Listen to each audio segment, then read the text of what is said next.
কি ভালো হলো গো, তুমি কোত্থেকে পেলে এটা? আরে বাবা, আস্তে আস্তে, এত চেঁচাচ্ছ কেন? সবাই সব জানতে পেরে যাবে তো। ও হ্যাঁ হ্যাঁ হ্যাঁ, না না, আর চেঁচাবো না চেঁচাবো না, আস্তে আস্তে বলছি।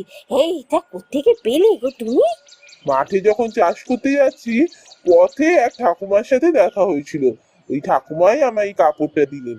চলো এবার দেখি এখান থেকে সত্যি সত্যি মোহর পাই কিনা। এরপর রামু ওই লাল কাপড় নাড়াতেই সোনার মোহর পড়লো মাটিতে। সেই দেখে রামু আর সরলার তো খুব আনন্দ হলো। আরে বাস, কি দারুণ জিনিস!